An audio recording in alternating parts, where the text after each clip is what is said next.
Baik, bismillahirrahmanirrahim. Assalamualaikum warahmatullahi wabarakatuh. Alhamdulillahirabbil alamin. Nahmaduhu wa nasta'inuhu wa nastaghfiruh. Asyhadu an la ilaha illallah wahdahu la syarikalah wa asyhadu anna Muhammadan abduhu wa rasuluh la nabiyya ba'dah. Allahumma shalli wa sallim ala Muhammadin wa ala alihi wa ashabihi wa man tabi'ahum bi ihsan ila yaumil din. Amma ba'd. Qala Allah Ta'ala fil Qur'an Karim, a'udzu billahi minasyaitonir rajim, wa atimul hajja wal umrata lillah. Ayat. Hadirin yang dirahmati Allah, alhamdulillah kita bisa bermuajah pada kesempatan yang bahagia ini, Sabtu 9 September 2023, dalam rangka kita melanjutkan kegiatan rutin yaitu Madrasah Umroh Haji yang insya Allah ya, kita bisa terus ya menambah keilmuan sebagai kita niatkan ya, sebagai langkah semakin mendekat ke Baitul. Alhamdulillah ini saya nemu foto dulu ya tahun 2019. Ini saya sempat nulis Pak. Jadi mendoakan semua yang hadir beserta Madrasah Umroh, semoga yang umroh, semoga umroh yang mabrur untuk antum sekeluarga. Allahumma amin. Semoga antum, keluarga antum, warga sekitar antum, jamaah pengajian antum diberkahi untuk bisa umroh yang mabrur lagi dan lagi. Allahumma amin. Ini doa 2019 yang lalu, waktu itu saya Mei 2019, kita berangkat dengan 39 jamaah. Alhamdulillah, mari kita awali dengan doa menuntut ilmu. A'udzu billahi minasy syaithanir rajim. Bismillahirrahmanirrahim. Raditu billahi rabba wa bil islami dina wa bi Muhammadin nabiyya wa rasula. Rabbi zidni ilma warzuqni fahma. Amin. Amin ya Allah ya rabbal alamin. Ya jamaah yang dirahmati Allah, semoga betul-betul Allah Subhanahu wa taala memberikan kepada kita kesempatan untuk bisa hadir, menghadirkan hati kita, ilmunya bertambah dan juga amalnya menjadi berbuah amal. Nah, sehingga kita dipantaskan oleh Allah Subhanahu wa taala untuk apa? Untuk bisa hadir dan bukan hanya hadir saja tetapi juga melaksanakan semua sunnah wajib dan rukunnya dengan sempurna sehingga kita mendapatkan umroh yang mabrur pra umrohnya, mabrur pasca umrohnya, dan mabrur juga pada pelaksanaan umrohnya.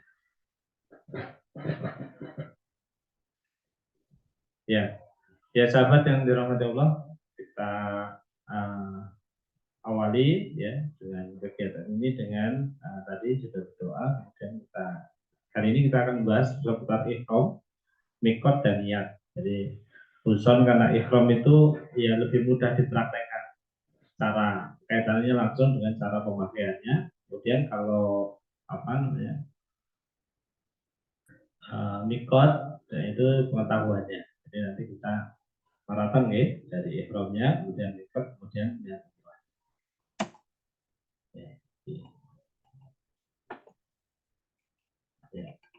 Pakaian ihram. Apa sih yang dimaksud dengan pakaian ihram itu? Kader.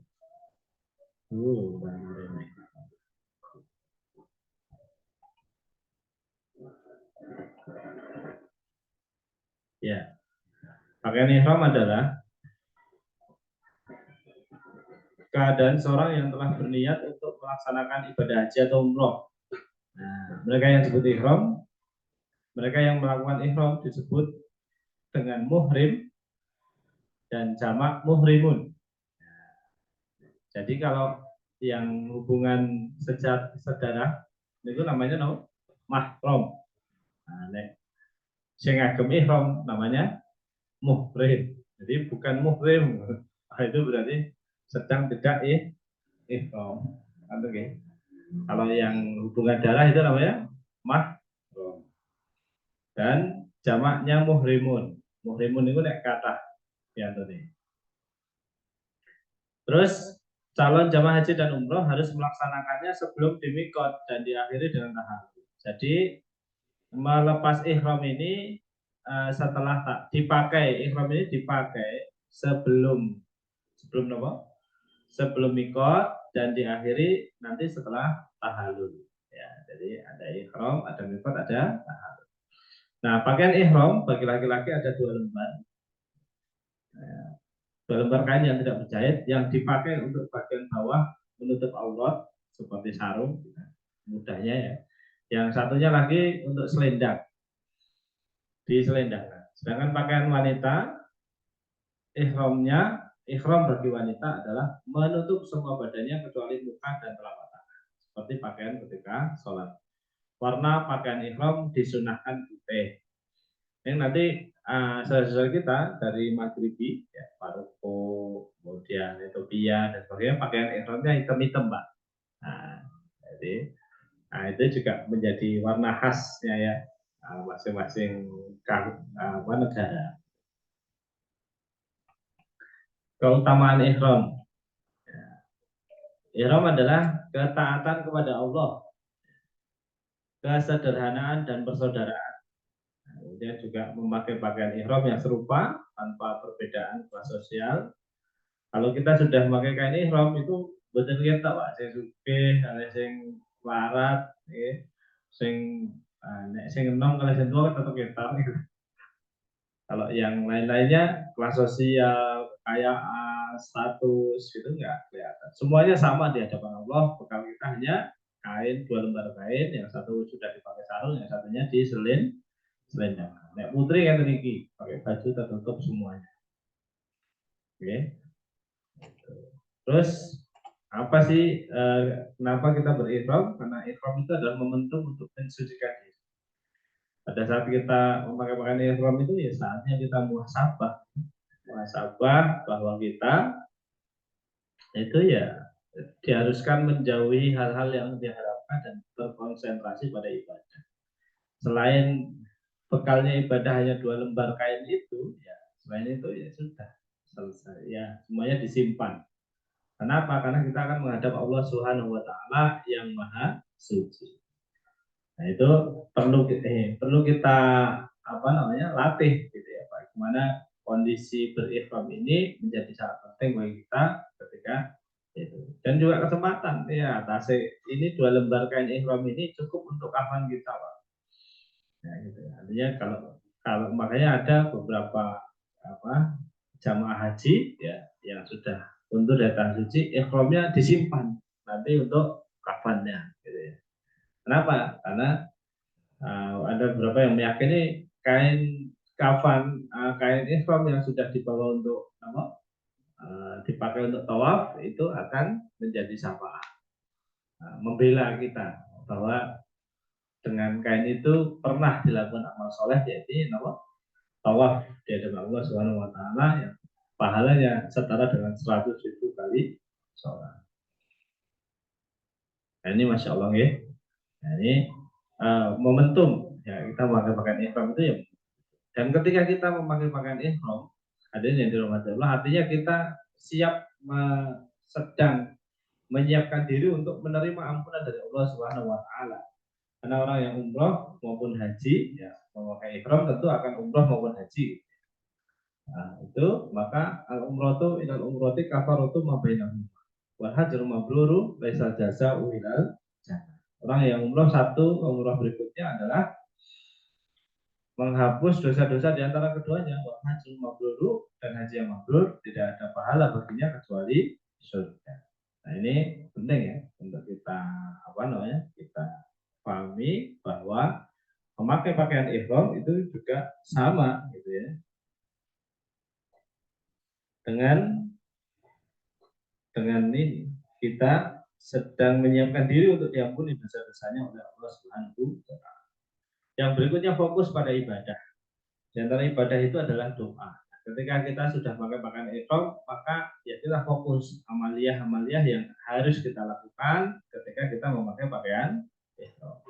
Fokus pada larangan-larangan yang tidak boleh kita dekati ketika kita memakai pakaian ihram.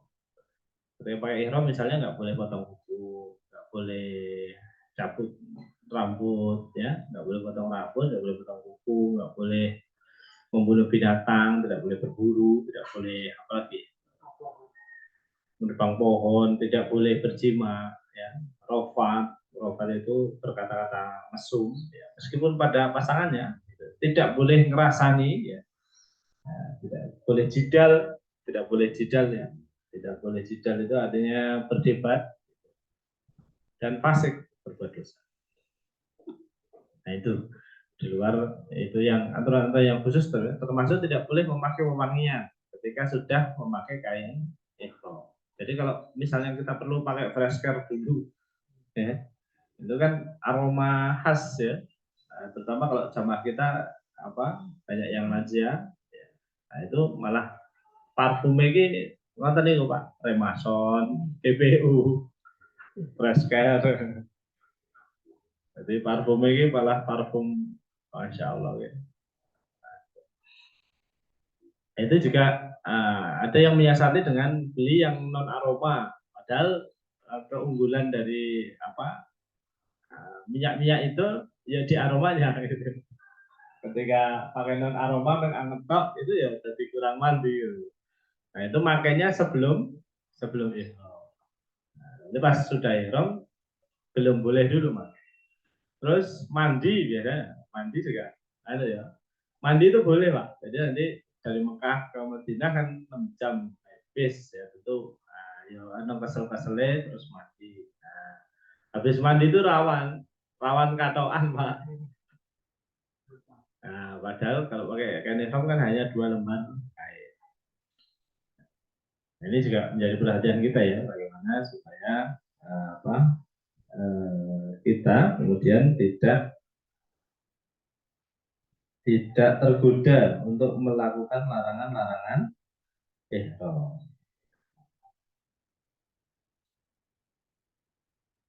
Ya, fokus dalam ibadah. Fokus dalam ibadah juga artinya daftar doa-doa yang kita baca. Termasuk juga nanti ketika perjalanan ke Madinah dan dari Mekah ke Madinah, ketika sudah mikot di Bir Ali, maka disunahkan untuk memperbanyak talbiyah. Labbaik Allahumma labbaik, labbaik la syarika laka labbaik, innal hamda wan ni'mata laka wal mulk la syarika lak. Labbaik Allahumma labbaik, labbaik la syarika laka labbaik, innal hamda wan ni'mata laka wal mulk la syarika lak. Labbaik Allahumma labbaik, labbaik la syarika laka labbaik, innal hamda wan ni'mata laka wal mulk la syarika lak. Kita coba ya. Inilah simulasi kita berada dalam bis menuju dari Madinah menuju Makkah. Monggo Pak, saya catat mengikuti. Labbaik Allahumma labbaik, labbaik la syarika laka labbaik, innal hamda wan ni'mata laka wal mulk la syarika lak. Labbaik Allahumma labbaik, labbaik la syarika laka labbaik, innal hamda wan ni'mata laka wal mulk la syarika lak. Labbaik Allahumma labbaik, labbaik la syarika laka labbaik, innal hamda wan ni'mata laka wal mulk la syarika lak. Labbaik Allahumma labbaik, labbaik la syarika laka labbaik, innal hamda wan ni'mata lakawal mulk la syarika, yaitu tentang apa, sambil itu perjalanan. Jadi kita latihan ya, karena 6 jam Pak. Ini latihan kalau berangkat kerja sambil tausiah, pulang kerja atau mungkin sambil jalan pagi gitu ya. Itu ya perlu latihan. Itu kita hafalkan ya. Karena juweh juga loh Pak. Nggak pernah latihan ini terus juweh terus garing lambe ini. Ya. Terus itu capek gitu. Maka itu eh, berbicara seperti itu, kalau sunnahnya kalau yang laki-laki jahar ya, nah, dia dikeraskan suaranya, perempuan suaranya sir. Tapi sering terjadi sebaliknya, sing ibu-ibu malah semangat ya. Jahar yang bapak-bapak malah langsung bismika Allahumma ya bismika Allahumma ngerti-ngerti tekan. Yaitu adalah apa keutamaan ihram ya. Jadi ketika kita momentumnya ihram maka pas banget ketika mengucapkan memperbanyak talbiyah. Terus membaca doa-doa yang sudah kita siapkan sejak dari tanah air ya. Daftarnya sudah mulai. Belum tahu apa berangkatnya kapan, pokoknya sekarang dari sekarang nyusun doa. Ya, nyusun doanya. Jadi mungkin juga ya Allah memantaskan kita itu ketika klik dengan doa kita gitu. Nah, jadi kapan doa kita itu nyocoki kalian takdir Gusti Allah, itu ijabah. Lalu yang berikutnya adalah kesempatan untuk memperbaiki diri. Jadi ihram adalah momentum yang baik untuk introspeksi dan memperbaiki diri. Ya, jadi kita buang, oh iya saya itu punya kebiasaan jelek ini. Nah, insya Allah kita niatkan ketika kita sedang ihram itu untuk ya Allah setelah selesai umrah ini saya akan berubah untuk menjadi lebih baik dan seterusnya dan seterusnya. Kemudian yang terakhir adalah ketika kita memakai pakaian ihram, artinya kita bersiap ya, untuk mendapatkan ampunan dari Allah dan menerima aliran pahala yang demikian banyaknya dari Allah Subhanahu wa taala. Ya, tadi ya. Jadi bagaimana ihram itu kemudian menjadi titik awal bagi kita untuk apa? Jadi salah satu fadilah umroh itu adalah dihapuskan dari dosa dan kemiskinan. Nah, itu ya. Itu menjadi bagian ya yang luar biasa yang kita harus camkan itu, harus kita kuatkan itu bagaimana kita ya sebagai makhluk Allah Subhanahu wa taala itu senantiasa untuk mendapatkan tadi penerimaan ampun dan pahala. Bayangkan, jadi wonten mawon dalane untuk gagal jadi miskin. Ini penting. Ya. Seperti dulu ada kisah siapa? Abdurrahman bin Auf membeli semua kurma yang busuk ya, supaya jatuh miskin. Ternyata ada kerajaan yang lain di sebelah sana yang kemudian ada wabah dan obatnya itu kurma busuk. Padahal sudah bahagia Abdurrahman bin Auf. Kenapa? Karena landasan untuk memiskinkan dirinya itu ya lillahi ta'ala. Ketika Rasulullah SAW menyampaikan Abdurrahman bin Auf akan masuk surga dengan ngesot. Loh kenapa? Karena gue sugih.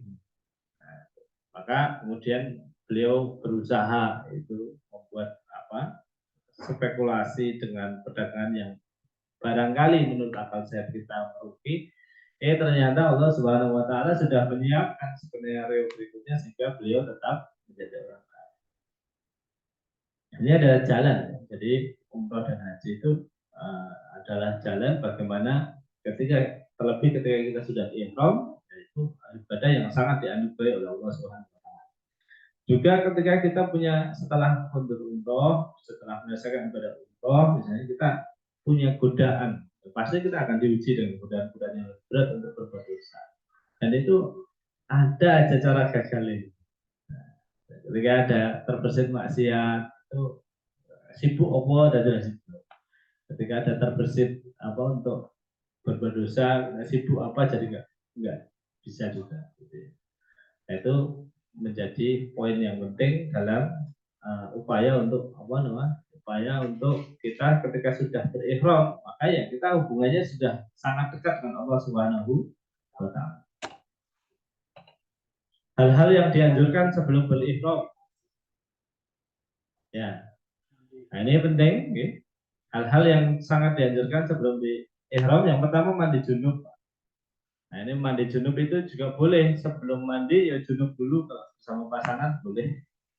Ya, tapi misalnya pun akhirnya hanya mandi junub saja, sunnah mandi junub, gitu ya, maka boleh. Ya, dianjurkan untuk mandi junub. Gitu ya. Yang pertama, jadi mandi seperti mandi junub. Jadi wudhu dulu, kemudian setelah bersih, ya depan belakang, parci depan belakang, kemudian wudhu, kemudian mandi diguyur dari atas ya, tiga kali, terus kanan 3 kali, kiri 3 kali. Itu seperti mandi junub. Nah, nanti karena terus sabunan dan seterusnya boleh sebelum berihram. Nah, terus sabun, keramas gitu sudah, nah, kemudian bilas. Nah, karena pada prosesnya bun itu kan tentu mungkin menyentuh parsi lagi, maka batal wudunya, maka diakhiri dengan wudhu. Terus memakai wewangian, nah, ini boleh Pak. Jadi sebelum ihram itu kita boleh memakai wewangian. Terus memotong kuku, merapikan bulu-bulu, kumisnya, ya, kemudian ketiaknya, bulu kemaluan dan seterusnya ya sebelum melaksanakan ihram.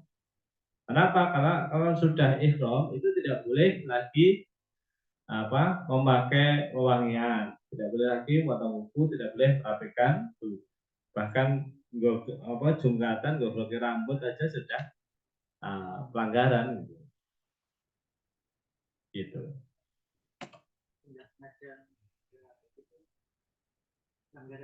Ya itu dihindari Pak ketika kita ya kalau boleh, kalau nggak tahu. Nggih. Boleh kalau rontok dengan sendirinya ya.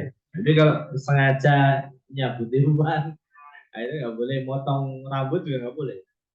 Karena itu harus ya sehari, nggak sampai sehari sih Pak, cuma 8 jam tambah sekitar 2 jam. 6 jam tambah 2 jam. Jadi 8 jam saja prosesi ini ihramnya. Ketika ibadahnya Nah, sekarang cara memakai pakaian ihram. Nah, itu 1 lembar kain untuk sarung, 1 lembar kain ihram untuk jubah. Oke. Nah, itu nanti kita praktekkan. Nah, kemudian larangan ihram. Ya, ini larangan-larangan ketika sudah berihram, maka kita dilarang untuk satu, ini berhubungan intim suami istri.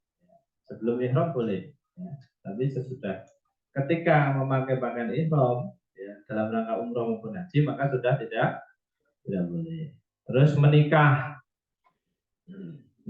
melamar, ini oleh. Jadi 8 jam. Jadi boleh nikahnya di Mekah boleh, ya. Nikahnya di Madinah boleh nih. Jangan pas prosesi ibadah umroh, jangan pas diawali dari mikot terus selesai di umrohnya. Dan gunting rambut ini nggak boleh, potong kuku nggak boleh, memakai parfum tidak boleh, gelut ya. Atau jidal ya, atau berdebat yang mengakibatkan pertengkaran itu tidak boleh. Kemudian ini nebang pohon tidak boleh, berburu tidak boleh, gosip ya. Hah? Enggak, ini maksudnya gibah ya, tidak boleh. Yaitu saya kira larangan ihram yang diharapkan cukup jelas, tidak memakai, selain itu tidak memakai pakaian berjahit bagi laki-laki, tidak memakai topi, kopiah, sorban ya, yang berjahit. Nah, ya, tapi nggak boleh juga ya, berjahit tidak berjahit, kalau kopiah tidak. Terus nggak boleh Pak. Kalau pas ihram tidak boleh. Pelontos lurit, okay. Tidak boleh berjima, tidak boleh menikah, tidak boleh melontarkan ucapan kotor, tidak boleh membunuh binatang dan tumbuhan, tidak boleh memotong tumbuhan, dan tidak boleh memotong rambut atau memotong kuku. That's it. Jadi yang lainnya boleh, ya, artinya sedekah boleh, sholat biasa, mandi juga boleh, kemudian apa? Sholat boleh, tawaf boleh, sa'i boleh. Kemudian ini, jadi larangannya terbatas hanya sekitar 9 item ini ya diatur dalam.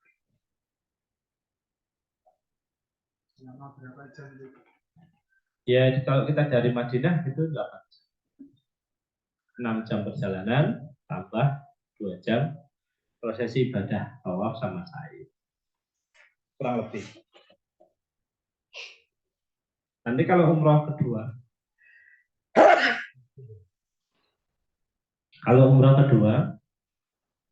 itu dari Tanim 7,5 kilo itu ya paling cuma 2 jam, 2 jam prosesi umrohnya. Karena tidak ada perjalanan bisnya kan paling cuma 10. Gitu. Untuk umroh kedua dan ketiga di perjalanan satu paket perjalanan ini, nanti dari biro akan biasanya memfasilitasi untuk umroh pertama dan umroh pertama otomatis biasanya dibonusi umroh kedua, tapi sifatnya sukarela bagi yang mengikuti. Bagi yang mengikuti mazhab boleh umroh berkali-kali dalam perjalanan. Tapi kalau bagi yang mengikuti pokoknya aku manut kanjeng Nabi, nah itu maka Nabi itu setiap kali datang ke Mekah itu umrohnya ya bisa. Tidak kemudian mumpung di Mekah umroh. Tapi karena itu juga pendapat ulama gitu ya. Kita ini di Indonesia kan jauh dan dulu ya ketika kan harus 4 bulan naik kapal Pak. Menyangai mulia 4 bulan lagi. Di sananya 2 bulan kan. Berarti sekitar 10 bulan itu. Nah itu kan berarti kan belum tentu bisa setiap tahun berangkat. Maka ya itu mumpung di sana umroh. Karena ada yang sampai 50 kali, ada yang 10 kali, 20 kali. Gitu. Iya, keluar dulu ke Tanim, Nopo Sirona, gitu. Naksi, ya pakai ikramnya di masjid, ganti ke hotel, ke itu ambil mikot di Masjid Aisyah di Tanim, terus umroh. Nah, itu bisa berkali-kali. Siap-siap mau sangunnya sing kata. Naksi. Sepeda. Boleh bawa sepeda, boleh ya. Yang paling dekat 7,5 kilo. Iya boleh. Sepeda boleh, motor nengono arang-arang. Taksi, nah, itu bisa ya sekitar ada yang 10 real, ada yang 15 real, 100 real. Dan nanti kita ini mikotnya ya, kita perhitungkan mikot. Mikot ini ihram mun nggih. Dari ihram sudah, tinggal mikot. Oke. Mikot secara bahasa Sugeng Rawuh mahasiswa. Mikot secara bahasa artinya transit. Nah, ini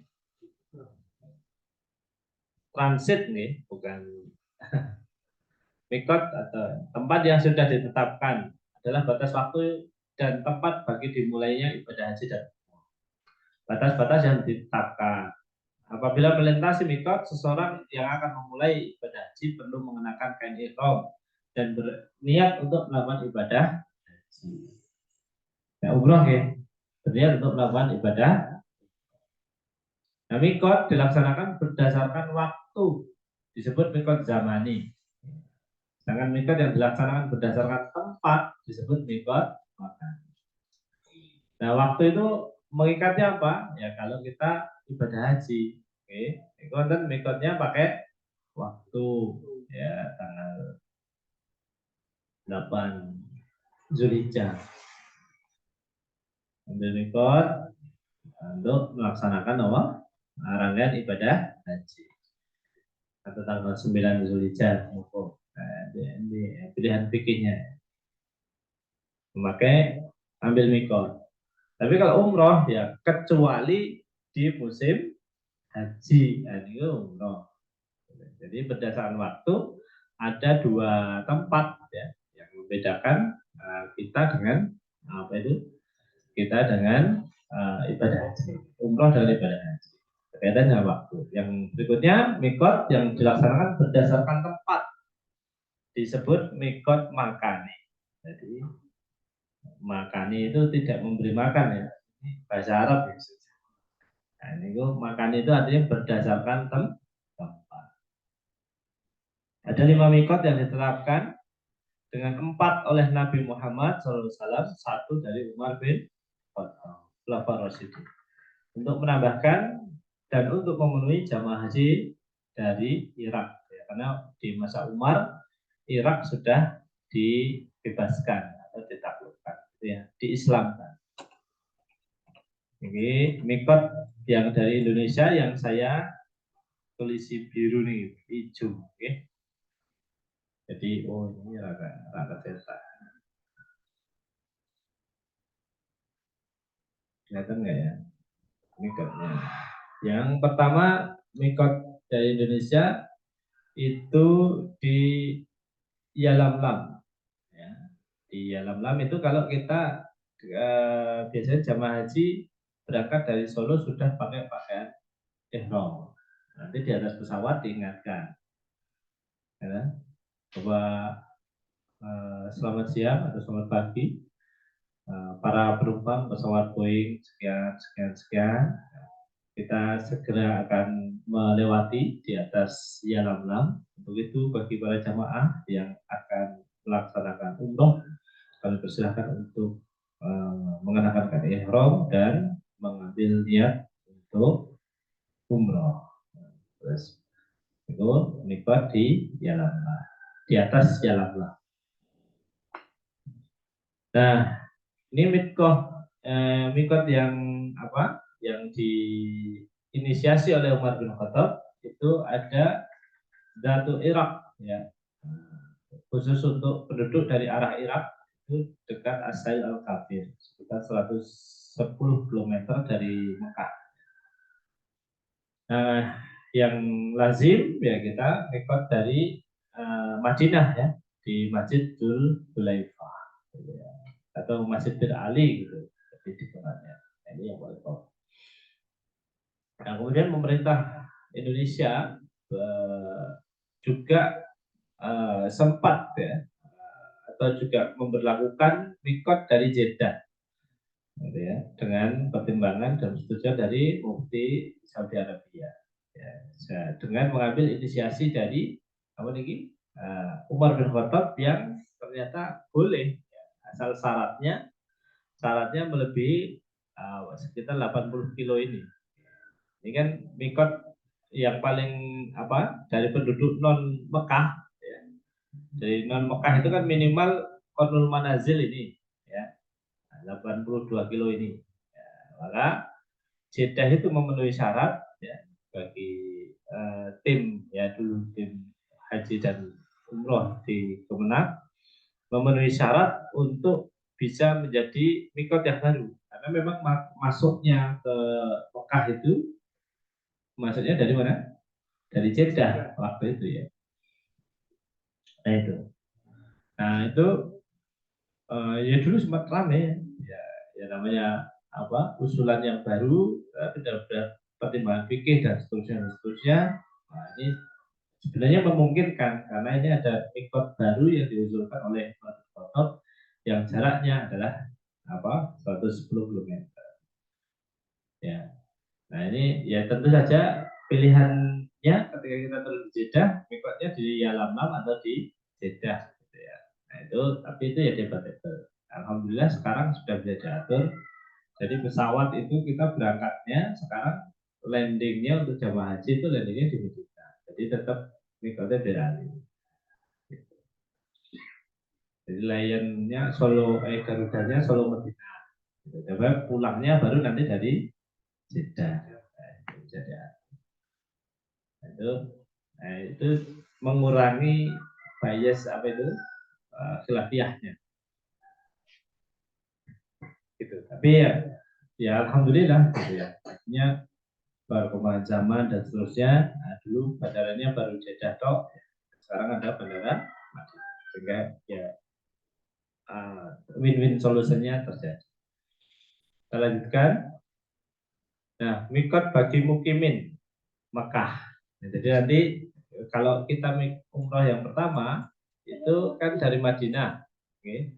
Dari masjid ini apa ini Bir Ali, Zululaifah. Kemudian kalau kita sudah di Mekah, dari penduduk Mekah, gitu ya, sholatnya sudah nggak jamak di Mekah, makanya program umrah itu di Mekah minimal 3 hari karena syarat untuk menjadi mukim itu tinggal tiga hari. Itu masjidnya Masjid Aisyah di Tanim, jaraknya sekitar 7,5 kilo. Nek naksi rien 5 real kali 4, berarti 20 real. Terus di Masjid Hudaybiyah, nah, ini juga ada di Hudaybiyah, nah, jaraknya sekitar 26 kilo.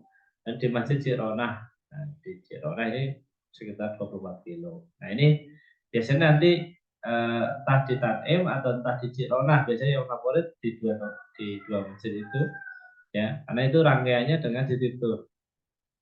Makanya kan hari kedua di Mekah itu kalau nggak salah itu dikelilingkan. Oh ini Musdalifah, oh ini Mina, oh ini apa Arafah, oh ini apa itu Jabal Rahmah. Nah, biasanya parkir di Jabal Rahmah, kemudian jamaah juga di kesempatan naik untuk nampak tilas pertemuan Nabi Adam dan Siti Hawa. Ya, awal kemanusiaan ya itu untuk menempatilah di situ, boleh naik boleh enggak ya sesuai kondisi saja ya, di sana. Dan itu kemudian nanti pulangnya nanti mampir di masjid salah satu dari dua masjid ini, entah Masjid Aisyah atau Masjid Jironah, untuk memberi kesempatan bagi yang mau umroh ke. Ini kok umroh kedua tasnya kurang, enak sedih. Gitu. Ketiga masih kurang, nak dewi. Ya, sama ya 2 kali umroh wajib dan umroh gitu. Nah, sudah umroh wajib, terus umroh sunnah buat siapa? Ya, boleh umrohkan istrinya, suaminya, terus boleh umrohkan putra putrinya, boleh umrohkan orang tuanya, ya, boleh umrohkan. Ya siapa yang ini? Boleh juga badal, ya, menjadi badal umroh. Dan misalnya umroh sunnah, umroh wajibnya sudah loh. Nah, terus monggo yang mau badal umroh gitu. Atau siapa yang mau kita badalin umrohnya itu bisa dengan umroh yang kedua, ketiga dan seterusnya. Terus mikot, ini posisi mikotnya ya, berdasarkan kedekatan jaraknya. Nah, itu ada mikot itu ya tersebar itu. Ada 3 mikot lokal, ya, Tanim, Jironah dan Tebia. Kemudian ada 1, 2, 3, 4, 5, 6. Ada 5 mikot yang ada di untuk penduduk yang non mukimin Mekah, ya. Ada di mana itu Zulhulaifah yang dari Madinah, ya, dari utara. Kemudian ada Zatul Iraq, ya. Ada Qadul Manazil, ada Yalamlam, ya, kita yang dari Indonesia ini Yalamlam, ya. Ini Yalamlam, arahnya tenggara ya, dari Yalamlam. Pesawatnya nanti dari laut selatan terus masuk ke apa namanya Arab Saudi. Ya. Kemudian ini yang dari Madinah arahnya dari utara Pak. Tuh gitu ya ke sini terus. Ya, maka kalau kita sedang di Masjid Nabawi di Madinah, kita sholatnya orang madhep kulon. Neng madhep ngidul, kudu manut. Kulone ngono, Pak. Masjidnya kleru iki. Boten. Wis manut wong mriku ya. Itu jangan karena pusatnya adalah Ka'bah. Ya. Jadi kita tetap apa? Menghadapnya ibadah-ibadah itu tetap ke Ka'bah. Wabil khusus sholat. Itu. Kemudian ini bacaannya, nah sudah pakai pakaian ihram, kemudian ke tempat mikot, kemudian berniat ya dengan labbaika Allahumma umrah atau labbaika Allahumma umrah. Labbaika aku penuhi Allahumma ya Allah, aku penuhi panggilanmu Allahumma ya Allah umratan untuk ibadah umrah. Ya. Nah, terus aktivitas berikutnya adalah memperbanyak talbiyah. Labbaik Allahumma labbaik. Labbaik la syarika lak labbaik.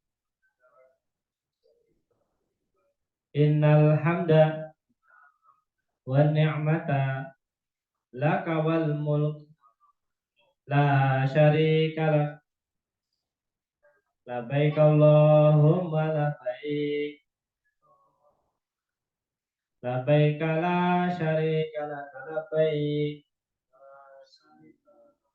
Innal hamda wan ni'mata laka wal mulk la syarika lak. Labbaik Allahumma labbaik. Labbaik la syarika lak labbaik. Innal hamda wan ni'mata laka wal mulk la syarika lak. Labbaik Allahumma labbaik. Labbaik la syarika lak labbaik. Innal hamda wan ni'mata laka wal mulk la syarika lak. Nah, itu dibaca terus berulang-ulang dari Mekah sampai Madinah. Gitu. Atau dari Tanim sampai lihat Ka'bah, dari Jirona sampai lihat Ka'bah terus. Nah, itu dan itu latihan ya. Mulai sekarang kita biasakan berangkat kerja sambil apa? Datangi klien misalnya, sambil jalan pagi gitu. Alhamdulillah ini saya sudah memulai ya di lapangan kertas itu setiap sebelum jam 8 sampai jam 8.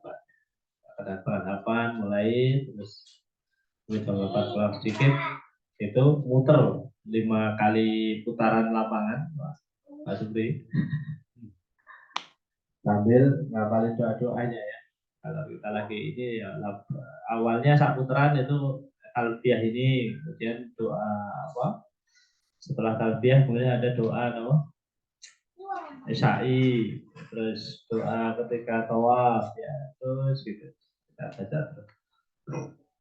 Karena apa? Karena perform kita itu bukan hanya jalan kakinya, tapi juga perform dalam pengucapan doa-doa itu kita juga harus melatihnya. Jadi sambil jalan-jalan itu ya kita latih. Gitu, insya Allah. Ya saya kira itu untuk teorinya ya. Insya Allah nanti kita langsung praktek saja.